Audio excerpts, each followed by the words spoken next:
शुक्रिया संचालक महोदय। मैं हिंदी में ही बोलूँगा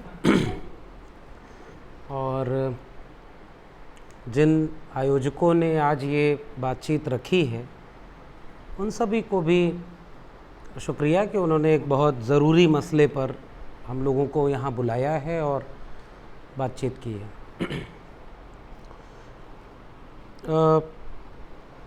जो इसकी मुझे लगता है कि दार्शनिक पृष्ठभूमि है कि जाति क्या है, और सर अभी जो बातचीत रख रहे थे उसमें बहुत सारी चीज़ें आई हैं।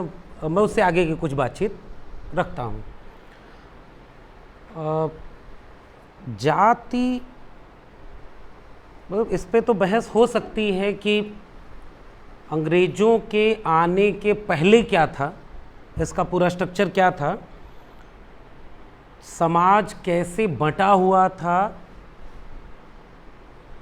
और मतलब हड़प्पन सिविलाइजेशन के बाद वहाँ बुद्ध की क्या भूमिका थी, उसके बाद भक्ति मूवमेंट में कास्ट किस तरह से हमारे सामने आता है। मैं लिटरेचर का विद्यार्थी हूँ इसलिए उसका एक रेफरेंस ले रहा हूँ।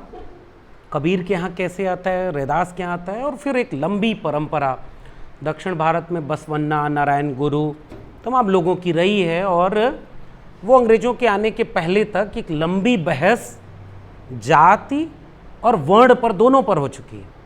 निश्चित रूप से दोनों दो चीज़ें हैं। फिलहाल जो हम लोग बातचीत कर रहे हैं कि ठीक बात है कि अंग्रेज़ों ने जातियों को क्यों गिना या क्यों ऑफिशियली गिनना शुरू किया।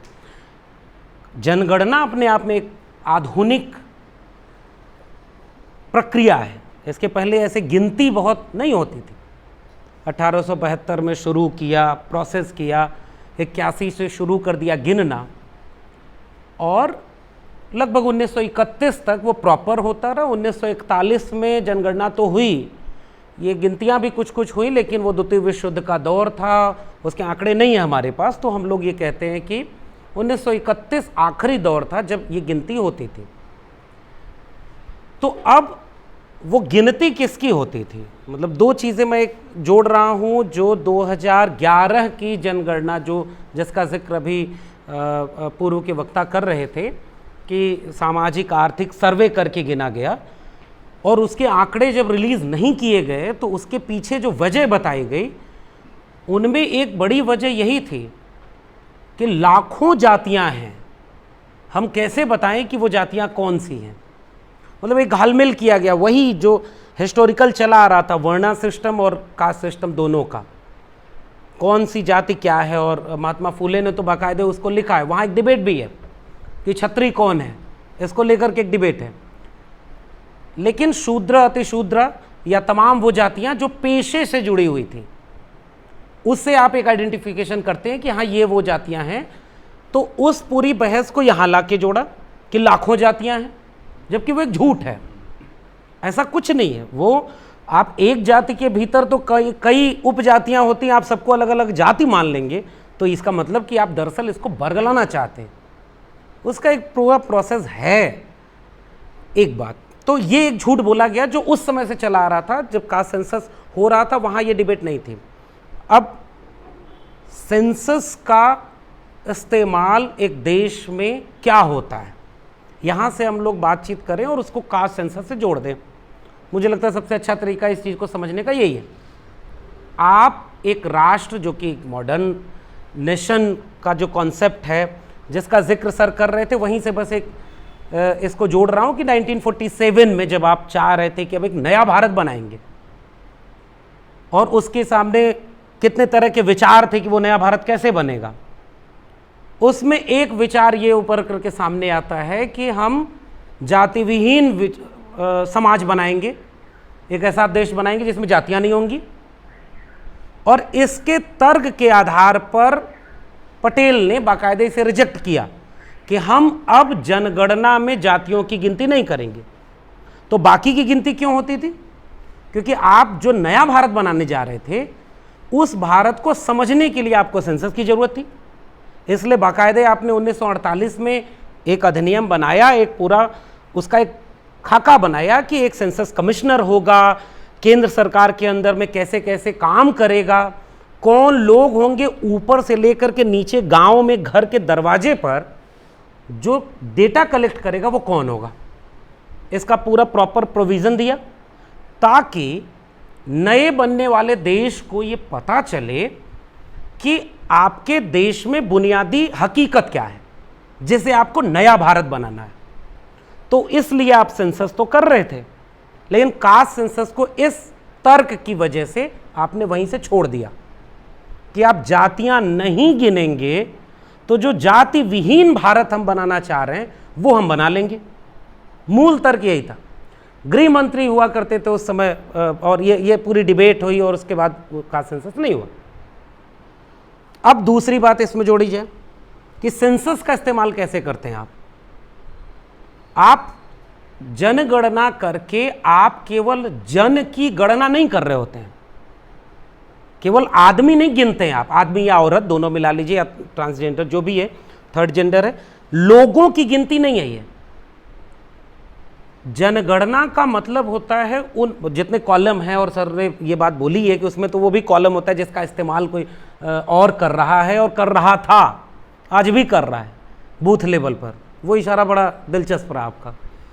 तो वो जो गिनती होती है वो केवल एक व्यक्ति, एक इंडिविजुअल की नहीं है, उसके जितने भी आइडेंटिटीज हैं उन सबको आप गिन रहे हैं। आप धर्म गिन रहे हैं, आप उसकी भाषा गिन रहे हैं, आप उसके क्षेत्र को गिन रहे हैं कि वो किस इलाके का है, यानी एक इलाके में किस किस पहचान के कितने लोग हैं। यानी जब हम आइडेंटिटी पॉलिटिक्स या आइडेंटिटी का डिस्कोर्स कहते हैं तो वो केवल कास्ट का डिस्कोर्स या जेंडर का डिस्कोर्स नहीं है, वो सब आइडेंटिटीज हैं जिनको आप ऑलरेडी गिन रहे होते हैं। तो आपने जो तर्क दिया कि हम जाति विहीन समाज बनाना चाह रहे थे इसलिए जाति नहीं गिन रहे, तो क्या आप धर्म विहीन समाज नहीं बनाना चाह रहे थे? आप धर्म गिन रहे हैं। भाषा के नाम पर वो दौर भी वही था 1951 से 56 तक आइए, जब भाषा के नाम पर कितना इस देश में संघर्ष चल रहा था, राज्य बन रहे थे, सब कुछ हो रहा था, उसी वक्त वो भाषाएं गिन रहे थे। फिर बिना भाषा का जो आपसी संघर्ष था उसे आपने क्यों नहीं छोड़ दिया? तो ये तर्क ही कितना उथला तर्क है।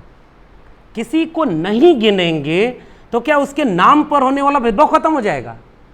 ये एक बहुत हास्यास्पद सा तर्क है। दिलचस्प ये कि 7 दशक बाद भी हम उस तर्क को कैरी ऑन कर रहे हैं, वो भी खासकर एक आइडेंटिटी पर, केवल एक आइडेंटिटी पर, बाकी पर नहीं कर रहे। बाकी तो वो उनके लिए फेवर में होता है तो वो उसको एंजॉय कर रहे होते हैं। अब इसके आगे बढ़ते हैं कि आपने पॉलिसी कैसे बनाई। आपको नया भारत जो बनाना था, एक संविधान लागू होने के बाद आपने ये भरोसा दिया था आम जनता को कि हम जो नया भारत बनाएंगे उसमें डिस्क्रिमिनेशन हम कम करेंगे। आर्थिक गैर बराबरी है तो उसे दूर करने के लिए हम तमाम पॉलिसीज बनाएंगे जिससे जिसके पास धन संपत्ति ज़मीनें नहीं हैं उन तक वो चीज़ पहुंचाएं। आज़ादी का जो पूरा जंगे आज़ादी का ख्वाब था, उस ख्वाब में ये भरा गया था लोगों के मन में कि जब ये साम्राज्यवादी ताकतें चली जाएंगी, जनता के लिए जनता पर शासन होगा, तो ये जो डिस्क्रिमिनेशन हुआ था इसको हम ख़त्म कर देंगे। तो इस पे डिबेट हो सकती है कि आपने उसको कितना ख़त्म किया और कौन कौन उससे पैदा हुआ, क्या क्या आर्थिक आधार पर हुआ। मगर अगर आपको आर्थिक आधार पर गैर बराबरी को दूर करना था, दूसरा एक भूगोल को एक राष्ट्र बनाना था, मसलन नॉर्थ ईस्ट को अलग से पहचानना था कि वहां क्या क्या दिक्कतें हैं, वहां जरूरत किस बात की है, साउथ को अलग पहचानना था, अलग अलग भूगोल को पहचानना था। पहाड़ को आप अलग ढंग से ट्रीट करते हैं, रेगिस्तान को अलग और मैदानी इलाकों को अलग, ये करते हैं आप अपनी पॉलिसी में, ताकि वो जो एक ज्योग्राफी है उसे हम एक राष्ट्र बना सकें। तो राष्ट्र क्या उस भूगोल के बीच रहने वाले लोग मात्र थे? सबसे बेसिक डिस्क्रिमिनेशन का टूल क्या था, आपने उसे क्यों छोड़ दिया? मसलन 2 एग्जाम्पल लेता हूं, शिक्षा और रोजगार का। जिस देश में ट्रेडिशन रहा है कि किसको शिक्षा मिलेगी ये आपके धर्म की किताबों में लिखा हुआ है और आपकी सोशल प्रैक्टिस में था कि आप बाकायदे इस बात के लिए अलर्ट थे कि इनको शिक्षा गलती से मिल न जाए। अंगूठा काटना और मार देना ये सब अगर ठीक है मिथक हैं तो उन मिथकों को तो आपके रिलीजियस टेक्स्ट में है, यानी बाकायदे कंट्रोल है ये कि कैसे हम पूरा राज करेंगे, इसके लिए कंट्रोल था रोजगार पर। इवन मैं तो एक दिलचस्प है कास्ट सेंसस का मसला, अभी मैं तीसरे हिस्से पर आऊँगा तो वहाँ ये जुड़ेगा कि किन किन की गिनती। पसमानदा मूवमेंट के लोग एक बात कहते हैं कि चाहे वो दिल्ली सल्तनत का दौर रहा हो, जियाउद्दीन बर्नी ने अपनी किताब में लिखा है कि निकाबत नाम का एक विभाग हुआ करता था जो इस बात की पड़ताल करता था कि हमारे दरबार में नीचे समझे जाने वाली जातियों के लोग कहीं ऊंचे पदों पर बन न जाएं, मंत्री, ये वहां था। तो अब वो जो विभाग काम कर रहे थे कि कैसे ये चीजें इनके तक नहीं पहुंच पाए, ये चीज आपके नए भारत में होनी थी कि नहीं, एजुकेशन एम्प्लॉयमेंट ही नहीं, इक्वलिटी की पूरी कॉन्सेप्ट को हम रियल लाइफ में यानी वास्तविक तौर पर हम अपने नागरिक को देंगे। उसे शिक्षा भी मिलेगी, उसे रोजगार भी मिलेगा, उसे जमीनों के हक भी मिलेंगे, सब कुछ मिलेगा। केवल एक व्यक्ति एक वोट का मसला नहीं था, जिसको डॉक्टर अंबेडकर उस समय, बहुत प्रसिद्ध वाक्य आप लोग सब जानते होंगे कि हम एक अंतर विरोधों के दौर में प्रवेश कर रहे हैं, जहां एक व्यक्ति को एक वोट का अधिकार तो दे दिया लेकिन इससे हर तरह की बराबरी नहीं आएगी। अगर राजनीतिक और आर्थिक गैर बराबरियां, सामाजिक गैर बराबरी बनी रही तो ये वाली बराबरी जो डेमोक्रेसी के नाम पर आप दे रहे हैं ये बहुत दिन तक नहीं चल पाएगी, लेकिन हम इसको भी इंजॉय कर रहे हैं, चल रही है। अब इसका बात ये समझनी है कि जब आप 1951 के बाद से जो पॉलिसी मेकिंग आपने किया, क्या उस पॉलिसी में कहीं भी कास्ट नहीं था? क्या जातियों को लेकर के आपने कोई नीति नहीं बनाई?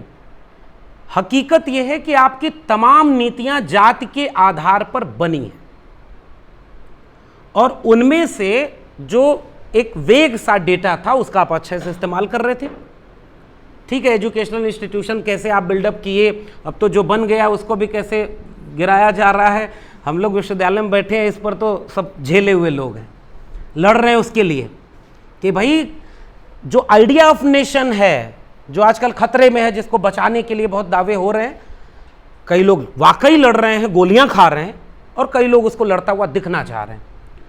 लेकिन उस पूरे आइडिया ऑफ नेशन को जो आपका बेसिक ये है कि वो जो इक्वलिटी थी वो कहाँ है, और उसके लिए आप उसका इस्तेमाल कर रहे हैं कि एजुकेशनल इंस्टीट्यूशन कैसे होने चाहिए थे, तमाम चीज़ें कैसी होनी चाहिए थी, ताकि किसी की जेब में कितना पैसा इससे न तय हो कि उसको एजुकेशन कौन सी मिलेगी, कौन किस जाति का इससे तय ना हो कि उसकी ज़मीनें कितनी होंगी, उसको व्यवसाय में लोन कितना मिलेगा, उसको रोजगार कौन सा मिलेगा, कौन सा नहीं मिलेगा। ये एक बहुत बड़ी डिबेट थी, आपने बिना डेटा के ये काम होने दिया।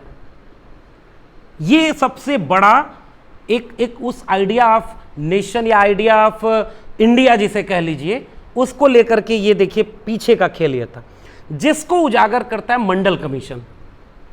1980 पहला काका कालेलकर कमीशन बनता है 1951 के आसपास, और उस कमीशन की अनुशंसाओं को भी अगर आप पढ़ेंगे तो वो भी एक सवाल उठाता है कि आपने बना तो दिया आर्टिकल 340 के आधार पर कि चलो scheduled caste and scheduled tribe को उनकी पॉपुलेशन पता थी क्योंकि सेंसस 31 का था, उसके बेस पर जितना उनकी पॉपुलेशन थी उनका उतना रिजर्वेशन दे दिया। एक तो दिलचस्प ये है कि कास्ट की हर बहस को रिजर्वेशन पर जाकर खत्म कर दिया जाता है। मामला रिजर्वेशन का नहीं है, वो लोग जो 15% थे, 7.5% थे, वो देश बनाने, चलाने और आगे बढ़ाने में कहीं नहीं थे। आपने सब बहस को रिजर्वेशन तक सीमित कर दिया।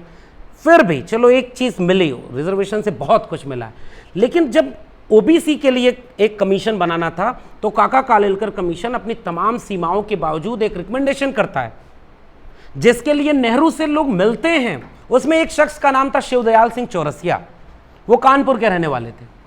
और एक वाकया बता दूं, बहुत वक्त की पाबंदी तो नहीं है, बस 2-3 किस्सों के साथ बताना चाहूँगा। शिवदयाल सिंह चौरसिया ने 1928 में एक संगठन बनाया था, आदि हिंदू सभा। अभी हिंदू वाली बात जो सर कह रहे थे उसी को इससे इंटरलिंक करना चाहता हूँ कि कौन है वो हिंदू जिसका राष्ट्र बनाना है। तो आदि हिंदू सभा करके जब चौरसिया जी ने और तमाम लोगों ने एक संगठन बनाया और उसमें कहा कि सारे हिंदू हैं, जो जो जो यहाँ के लोग हैं उनमें जो आदि हिंदू है हिंदुओं में जो आदि हिंदू है हम उनको एकजुट करेंगे। तो नॉर्थ इंडिया के ब्राह्मण लोगों ने उसका विरोध किया। उन्होंने कहा हम तो हिंदू हैं ही नहीं, हम तो आर्य हैं। आज आप आर्य कह दीजिए तो आप जेल में जाएंगे। जबकि उनके लोगों ने उस समय भी कहा कि हम तो भाई भूरे बाल वाले हैं, हम तो वहां से आए हैं, हम आर्य हैं। ये थ्योरी किसने दी? ये किसी दलित पिछड़े आदिवासी ने तो नहीं दी। उसके बाद शिवदयाल सिंह चौरसिया और तमाम लोग जो पिछड़े और दलित तबके के थे, उनमें ज्यादातर लोग पिछड़े तबके के थे, उन लोगों ने कहा जब तुम्हारी नजर में हम हिंदू ही नहीं है तो हम हिंदू अपना नाम क्यों रखेंगे? वो डिबेट पुरानी है कि हिंदू आइडेंटिटी क्या है। हम लोग तो हिंदी पढ़ाने वाले हैं, हम लोग हिंदू को हिंदी से जोड़ना तो नहीं चाहते, आजकल लोग जोड़ रहे हैं, लेकिन वहाँ हम कह रहे हैं भाषा ही आपकी हिंदी नहीं है, आपकी भाषा ही मिक्स है, आपके शब्द मिक्स हैं। कैसी हिंदी? वो अवधि ब्रज थी, वो देशज भाषाएं हैं, बोलियां हैं। आप उसको एक पहचान के अंदर पे कैसे बनाते हैं ताकि उसको हम सबके सामने ले जाएं। तो जो पहचान आपकी थी वहां तो आपने उसको माना नहीं, क्योंकि वो लोग जनेऊ संस्कार उनका नहीं होता था, इसलिए उनको आप पिछड़ा कह रहे हैं। तो पिछड़े की आबादी गिनने के लिए आपको काका कालेलकर कमीशन बना, और काका कालेलकर कमीशन में जब ये पूरा इनका प्रतिनिधिमंडल नेहरू से मिलता है उस जमाने में, तो वो एक बात कहता है अपने रिकमेंडेशन में कि 1961 की जनगणना में आप जातियों की गिनती कीजिए ताकि पता चले कि जिनको आप सवर्ण तबके में या SC ST में नहीं मान रहे उनकी आबादी कितनी है। ये सवाल जाति जनगणना का नया नहीं है, इसी में जुड़ता है मंडल कमीशन। 77 में बनता है कमीशन। अब इसमें तो फिर वही आइडिया ऑफ नेशन और आइडिया ऑफ इंडिया में जोड़ लीजिए कि आपको जब सब नागरिकों को बराबर बनाना था तो आप कमीशन बनाने में क्या क्या कर रहे थे। 1977 में जब इमरजेंसी और तमाम चीज़ें जाती हैं, समाजवादी धड़े और सोशल जस्टिस की पार्टियां आती हैं तो मंडल कमीशन बनाती हैं।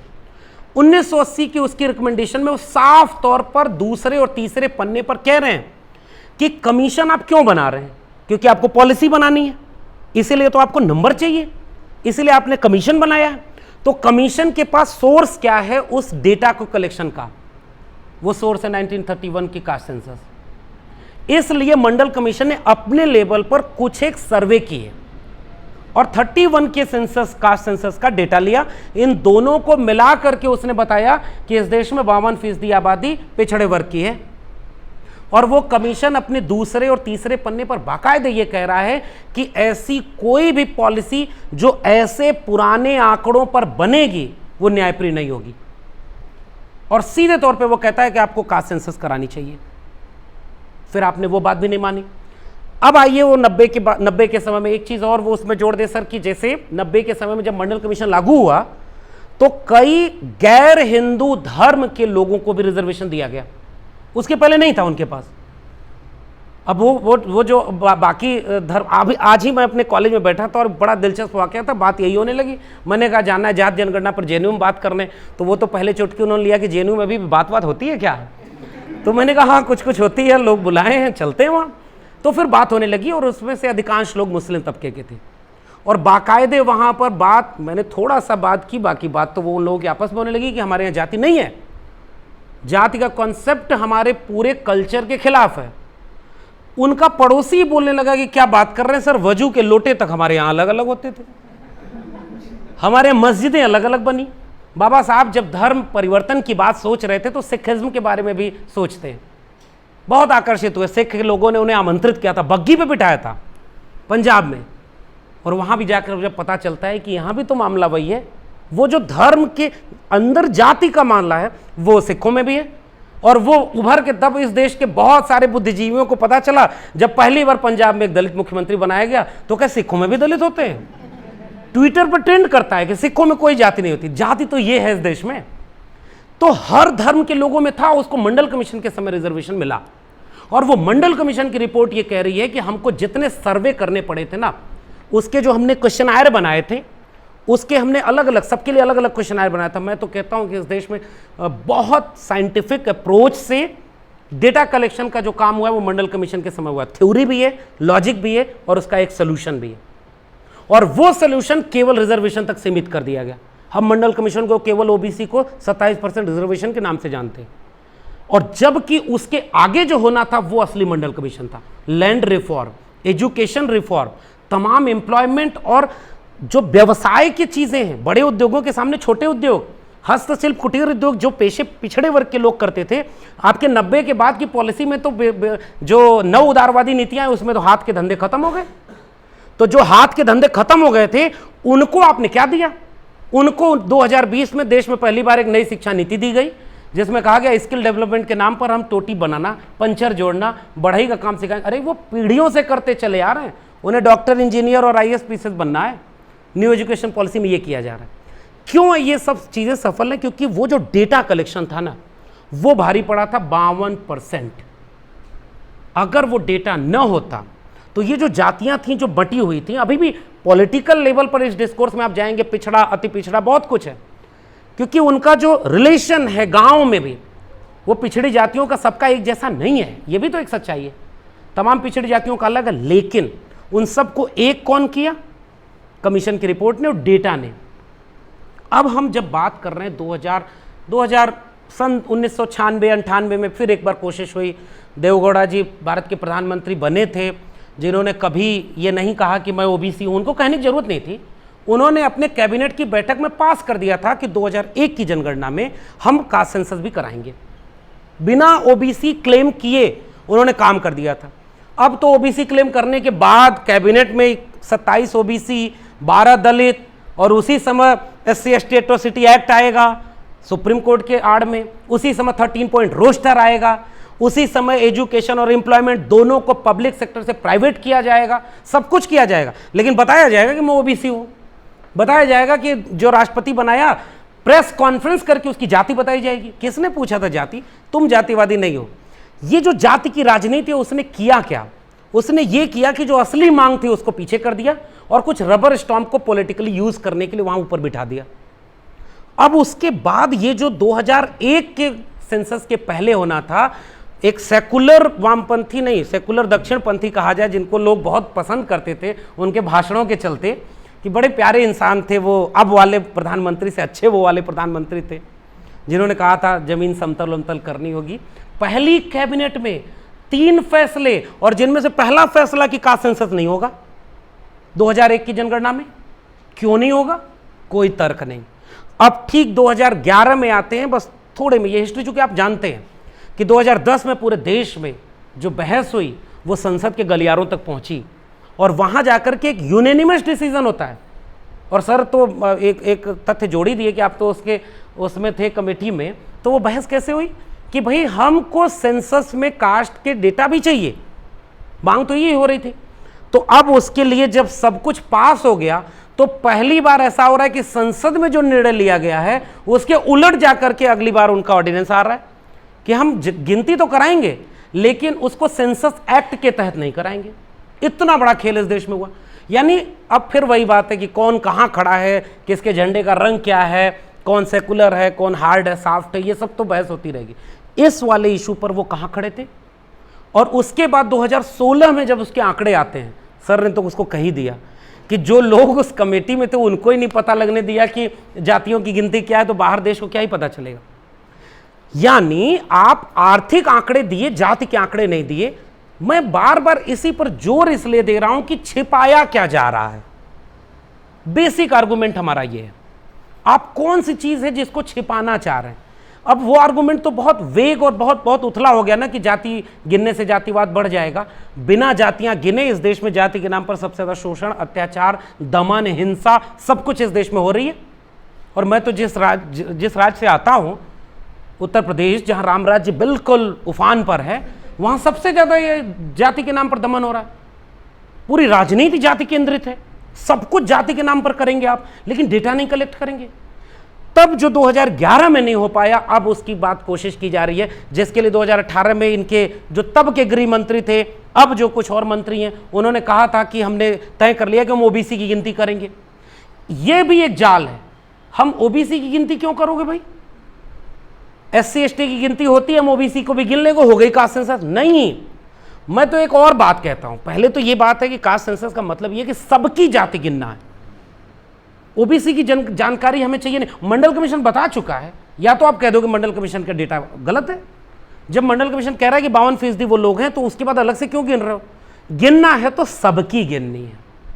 और उसमें फिर आप कहो कि ये जो 15% लोग जिनको बिना किसी आंदोलन और मांग के 10% आरक्षण SC ST atrocity prevention act के खिलाफ 2 अप्रैल के हुए भारत बंद के बाद झुकना जब पड़ा था उनको, उसके बाद अपने कोर वोटर को खुश करने के लिए वो रिजर्वेशन दिया गया, जिसे आज भी दक्षिण भारत में पेरियार की जमीन पर बाकायदे मद्रास हाई कोर्ट का जजमेंट पढ़िए, वो कह रहा है कि ये फेक है पूरा EWS का रिजर्वेशन का कॉन्सेप्ट ही, और जितने PILs के खिलाफ डाले गए हैं वो सब पेंडिंग है। रिजर्वेशन रेट्रोस्पेक्टिव लागू हो गया EWS का। अच्छा एक बात बताइए, 2018-19 में एक रिजर्वेशन आ रहा है तो उसका बैकलॉग बन जाएगा क्या? OBC और SC ST का बैकलॉग ये देते नहीं, EWS का बैकलॉग दे रहे हैं।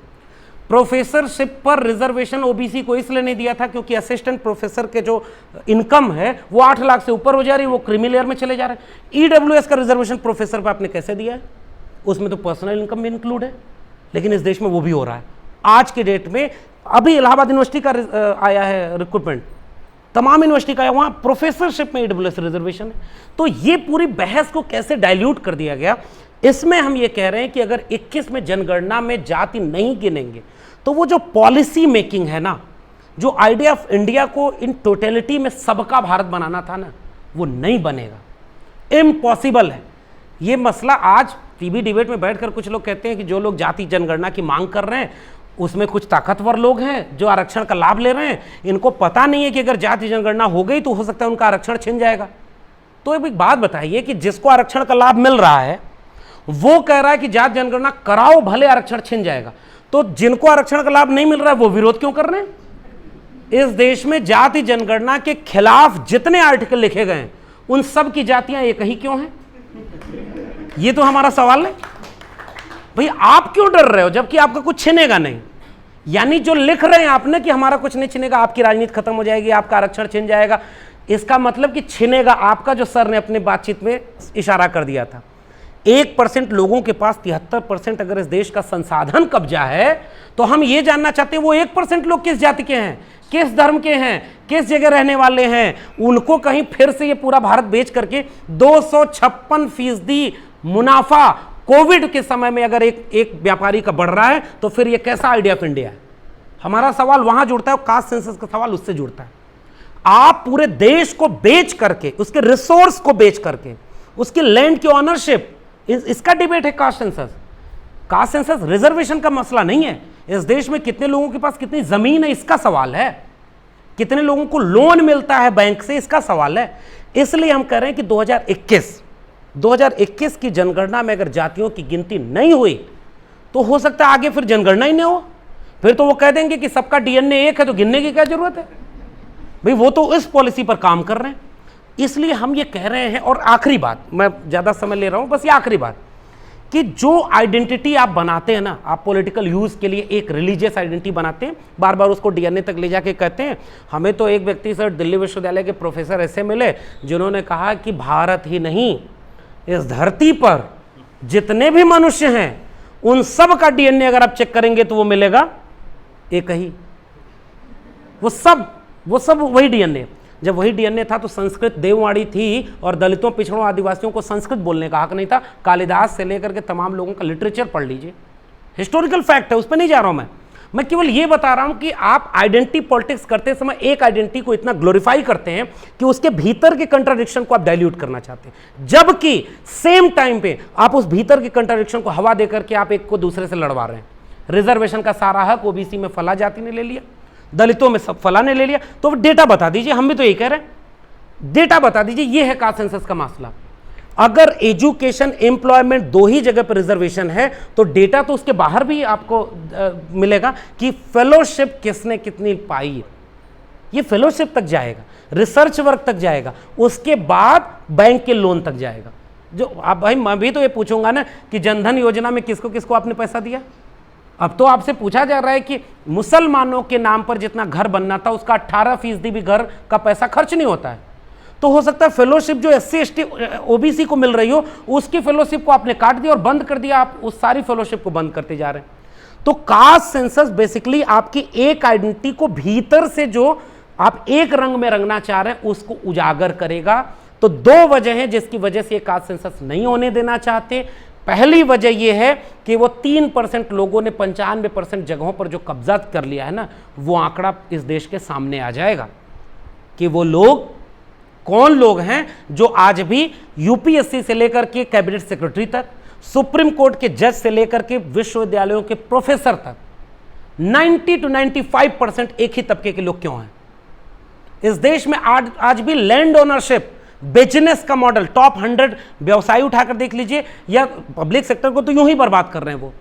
तो ये सवाल है, इसलिए वो उसको नहीं उजागर होने देना चाहते। और दूसरा, उनका पूरा पॉलिटिकल नरेशन जो गुब्बारा बना है ना, वो एक आइडेंटिटी पर बना है। जबकि अगर ये आखिरी बात है कि अगर सब हिंदू हैं तो राष्ट्रीय स्वयंसेवक संघ ने एक एक जाति पर हजार हजार पन्ने की किताबों का शोध क्यों करवाया? कुर्मी, उसने उसका नाम दिया है कुर्मी हिंदू, कुशवाहा हिंदू, अहिर हिंदू। जब सब हिंदू थे तो ये जातियों के अलग अलग से आपने डेटा कलेक्शन क्यों किए? तो ये बात जो सर ने कही उसी को मैं जोड़ दे रहा हूं कि जातियों की संख्या उन्हें पता है जो जाति के नाम पर राजनीति करके उन्हें हिंदू आइडेंटिटी के भीतर कैद कर दे रहे हैं। Caste census annihilation of caste की तरफ जाएगा। बिना जातियों के गिने आप किसी भी तरह का जाति खत्म करने का कोई भी कॉन्सेप्ट है वो बेसलेस है। अगर आपको वाकई जाति खत्म करना है तो हर एक जाति का डेटा, हर एक जाति का पब्लिक डोमेन में रखिए, अपने आप बहस फिर उसके आगे। और आखिरी बात कि कास्ट सेंसस अल्टीमेट गोल नहीं है। कास्ट सेंसस तो एक प्राइमरी प्लेटफॉर्म है जहां से लड़ाई शुरू होगी। वो लड़ाई शुरू होगी जो नारा यहां पर लिखा हुआ है, 100 में 90 शोषित हैं, शोषितों ने ललकारा है, धन धरती और राजपाट में 90 भाग हमारा है, 10 का शासन 90 पर नहीं चलेगा। मतलब ये जो एक आइडिया ऑफ इंडिया का वो हिस्सा जो गोडसे गोलवलकर हेडगवार के विचारों के नीचे दबा दिया गया, धन धरती और राजपाट, राजपाट का मतलब वो फ्यूडल टर्म में नहीं है, इस देश को चलाने में हिस्सेदारी, रिसोर्स में हिस्सेदारी और लैंड की ऑनरशिप, ये है वो, केवल रिजर्वेशन का सवाल नहीं है। यानी कि इस देश में वंचितों शोषितों का सवाल है कास्ट सेंसस। इसलिए हम चाहते हैं कि अगर आपको वाकई पॉलिसी मेकिंग करनी है, अगर आपको वाकई 1947 या 1950 की आधी रात को देखे गए ख्वाब को, जिसमें एक नया भारत बनना था, उसे वाकई ज़मीन पर उतारना है, तो ये आपकी ज़रूरत है कि आप कास्ट सेंसस कराएं। और उसके बाद वो डेटा जब आपके सामने होगा तब हम इक्वलिटी, समानता की वास्तविक लड़ाई को आगे बढ़ाएंगे। इसलिए पॉलिसी मेकिंग से लेकर के नेशन बिल्डिंग तक बेसिक लॉजिक कह लीजिए, डेटा कह लीजिए, जो कुछ भी कह लीजिए, कास्ट सेंसस सबसे जरूरी चीज़ है और इसकी मांग इस देश में सबको करनी चाहिए। क्योंकि अगर 21 में जाति जनगणना के साथ जाति जनगणना नहीं हुई तो 1925 के बाद वाले भारत में पता नहीं क्या क्या होगा। फिर तो भूल ही जाइए कि कोई सेंसस होगी या कोई कास्ट सेंसस होगी। आपने मुझे आमंत्रित किया, बहुत बहुत शुक्रिया।